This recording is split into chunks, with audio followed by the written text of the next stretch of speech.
একজন আলেমকে অভিযোগ দিয়ে প্রমাণ হওয়ার আগে পিটিয়ে মেরে ফেলবেন এবং একটা সমাজ চেয়ে চেয়ে দেখবে, এটা নিয়ে তেমন কোনো আলোচনাও নেই। আমি অবাক হয়েছি যে আমরা ভিডিওতে দেখেছি যে পানি পান করার জন্য তিনি ছটফট করছেন, তখনও পানির বোতল মুখের কাছে নিয়ে পুলিশের কর্তব্যরত কোনো এক সদস্য তিনি বোতলটা আবার ফেরত নিয়ে আসছেন, তাকে পানি পান করতে দেন নাই। এই চিত্র যতবার দেখেছি ততবার ভেতর থেকে কষ্ট অনুভব করেছি প্রচণ্ডভাবে। একজন ইমাম তিনি কোন আকিদার, কোন মাসলাকের, কোন মানহাজের, এগুলো দেখার দরকার নেই।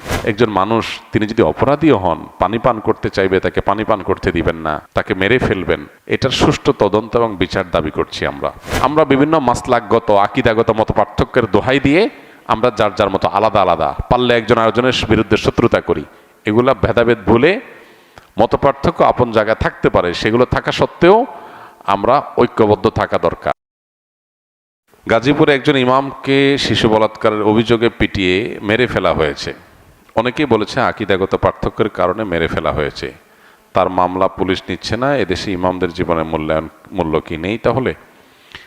এই ঘটনা আমারও চোখে পড়েছে এবং খুবই অবাক হয়েছি এবং কষ্ট পেয়েছি একই সঙ্গে। একজন ইমাম, তার আকিদা যাই হোক না কেন, তার চিন্তা যাই হোক না কেন, একজন আলিম, একজন সম্মানিত ইমাম, তার বিরুদ্ধে কোনো অভিযোগ উঠলে তিনি দোষী হলে 100 বার তার বিচার হবে, কিন্তু একটা অভিযোগ তুলে একটা মানুষকে পিটিয়ে মেরে ফেলা, এটা কোনো সভ্য সমাজে গ্রহণযোগ্য হতে পারে না। আমি অবাক হয়েছি যে অতি সম্প্রতি এ ধরনের যে সমস্ত মবের ঘটনা ঘটেছে, আইন হাতে তুলে নেওয়ার ঘটনা ঘটেছে, সেগুলোতে যারা সরব ছিল সে মানুষগুলো এই ঘটনায় পরিপূর্ণ নীরব। তাদের মুখ থেকে কোনো আওয়াজ আমরা শুনতে পাই নাই। কি কারণে? কারণ এখানে নিহত লোকটা একজন ইমাম, সেজন্য নিহত লোকটা একজন আলেম, সেজন্য। এই যদি হয় আমাদের সমাজের অবস্থা, তাহলে এই সমাজের জন্য কোনো কল্যাণ অপেক্ষা করছে না। যারা অন্যান্য মবের বিরুদ্ধে সোচ্চার ছিলেন, এখানে এই মবের সাথে যারা জড়িত তাদের বিরুদ্ধে সবাই সোচ্চার থাকা কর্তব্য।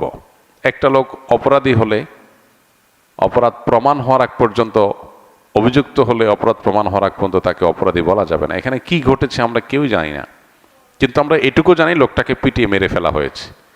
এবং আমরা ভিডিওতে দেখেছি যে পানি পান করার জন্য তিনি ছটফট করছেন, তখনও পানির বোতল মুখের কাছে নিয়ে পুলিশের কর্তব্যরত কোনো এক সদস্য তিনি বোতলটা আবার ফেরত নিয়ে আসছেন, তাকে পানি পান করতে দেন নাই। পিপাসায় ছটফট করতে করতে লোকটা মারা গেল। এটা তো একটা সভ্য সমাজে কোনোভাবে মেনে নেওয়া যায় না। একজন মানুষ তিনি যদি অপরাধীও হন, পানি পান করতে চাইবে, তাকে পানি পান করতে দিবেন না, তাকে মেরে ফেলবেন, এটার সুষ্ঠু তদন্ত এবং বিচার দাবি করছি আমরা। অপরাধীদেরকে খুঁজে বের করে দৃষ্টান্তমূলক শাস্তি হোক। কিন্তু দুঃখজনক বিষয়, এই দেশে দাবি আমরা করে যাই, বাস্তবায়ন আমরা দেখি না। কবে যে এই দেশে আইনের শাসন প্রতিষ্ঠা হবে, কবে যে এই দেশে অপরাধ করলে মানুষ পার পাবে না, সেটা একমাত্র আল্লাহ তাআলা ভালো জানেন।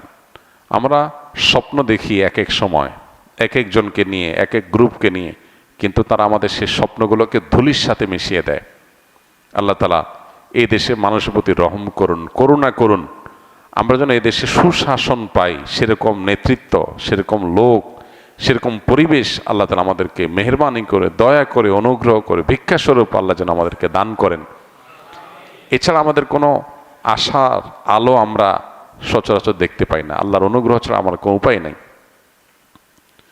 আপনি যে কোনো মানুষের উপর একটা অভিযোগ তুলে তাকে পিটিয়ে মেরে ফেলতে পারেন, এটা তো হতে পারে না। এখানে আইন শৃঙ্খলা রক্ষাকারী বাহিনীর দায়িত্বের বিষয়টা চলে আসে।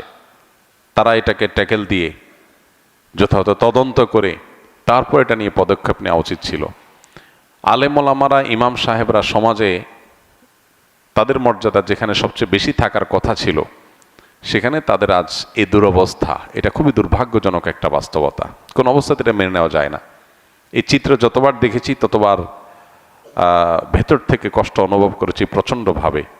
একজন ইমাম তিনি কোন আকিদার, কোন মাসলাকের, কোন মানহাজের, এগুলো দেখার দরকার নেই। এমনকি তিনি যদি ইমাম না হয়ে একজন সাধারণ মানুষও হতেন, একই কথা ছিল। ঢাকা ইউনিভার্সিটিতে যখন একজন তরুণকে চুরির মিথ্যা অজুহাতে বা মিথ্যা সত্য যাই হোক, চুরির অভিযোগ তুলে তাকে পিটিয়ে মেরে ফেলা হয়েছে, আমরা সেটার বিরুদ্ধে কথা বলেছি। এভাবে যত রকমের মব হয়েছে আমরা জানতে পারলে সেটা নিয়ে আমরা মুখ খুলেছি।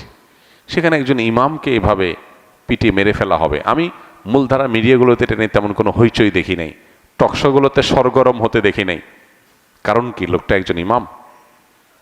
যে দেশে, যে সমাজে ওলামা একরামের প্রতি ন্যূনতম শ্রদ্ধা এবং দায়িত্বশীলতা থাকবে না, সে সমাজের জন্য কোনো কল্যাণ অপেক্ষা করতে পারে না। আল্লাহ আমাদেরকে আমাদের যার যার জায়গা থেকে দায়িত্বশীল আচরণ করার তৌফিক দান করুন। সেকুলার এবং নাস্তিক যারা এদেশের তথাকথিত সুশীল সাজে, এখানে যদি আজকে ইমামের জায়গায় কোনো হিন্দু পণ্ডিত, অন্য ধর্মের কেউ তার ব্যাপারে এরকম কোনো অভিযোগের ভিত্তিতে মানুষ পিটিয়ে তাকে মেরে ফেলতো, তাকে পানি না দিত, তাহলে দেখতেন তাদের মায়া কান্না কত প্রকার কি কি। যেহেতু লোকটা ইমাম, সেজন্য সব চুপ হয়ে গেছে। এই লোকগুলোর ভণ্ডামি এবং এদের মানবিক খেলা, এদের নিজেদের ভালো মানুষের মুখোশ পরা, এ সম্পর্কে আমাদের বারবার করে বিভিন্ন ঘটনাগুলোতে আমাদের চোখ খুলে যায়, কিন্তু এরপর আমরা মানুষ চিনতে পারি না। এদেশের প্রকৃত বন্ধু ওলামা একরাম। ওলামা একরামের চাইতে এদেশের প্রকৃত এবং সত্যিকারের বন্ধু আর কেউ নাই আসলে। সকল অনাচারে দেখবেন ওলামারা মুখ খুলেছেন, সবাই হয়তো পরে বুঝছেন। আলেমরা যখন বলেছেন তখন তাদেরকে বুঝেন নাই। পার্বত্য চট্টগ্রামের স্বাধীনতা বিপন্ন হতে পারে, আলেমরা সবার আগে আশঙ্কা করেছেন এবং সতর্ক করেছেন। খ্রিস্টান মিশনারিগুলো সেখানে নানান ষড়যন্ত্রের বীজ বপন করছে, বহু যুগ আগে থেকে আলেমরা বলে আসছে, আপনারা কানে নেন নাই। কিন্তু যখন বিপদ কাছায় গেছে তখন আপনারা নড়ে চড়ে বসেছেন। ওলামা একরাম বিভিন্ন অপসংস্কৃতির বিরুদ্ধে কথা বলে, তখন আমরা অনেকে শুনি না, কিন্তু যখন সর্বনাশ আমাদের হয়ে যায় তখন আমরা হয়তো নড়ে চড়ে বসি। আল্লাহ তাআলা আমাদেরকে সম্বিত যেন ফিরে পাই, আমাদের বিবেচনা বোধ যেন জাগ্রত হয়, সত্য আর অসত্য যেন আমরা বুঝতে পারি, সেই তৌফিক দান করুন। ওলামা একরামের প্রকৃত মর্যাদা, আলেম সমাজের মর্যাদা আমাদেরকে দেওয়ার তৌফিক দান করুন। আলেমদের লেবাস পরে যদি কেউ অন্যায় করে, শতকণ্ঠে আমরা তার বিচার চাই, অবশ্যই তার বিচার করা হোক।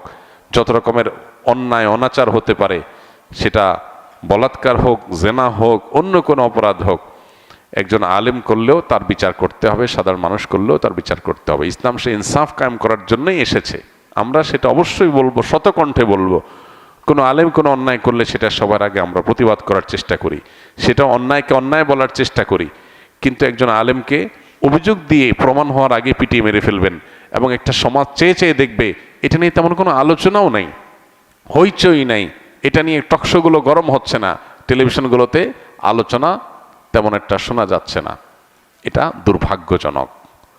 এদেশের 4 লক্ষ মসজিদ, 4 লক্ষ ইমাম, এই 4 লক্ষ ইমাম তারা যদি তাদের মতপার্থক্য ভুলে, তারা যদি জাতীয় স্বার্থে ঐক্যবদ্ধ থাকেন, তারা যদি দেশ এবং মানুষের কল্যাণে নিজেদেরকে নিয়োজিত করেন, তাহলে ইমামদেরকে এরকম অবজ্ঞা করার সুযোগ কেউ পাবে না।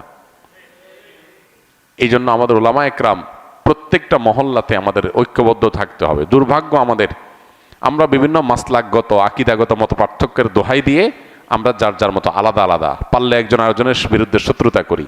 এগুলা ভেদাভেদ ভুলে, মত পার্থক্য আপন জায়গায় থাকতে পারে, সেগুলো থাকা সত্ত্বেও আমরা ঐক্যবদ্ধ থাকা দরকার, একে অন্যের পাশে থাকা দরকার এবং সমাজ এবং মানুষের কল্যাণে কাজ করা দরকার। আল্লাহ আমাদেরকে তৌফিক দান করুন।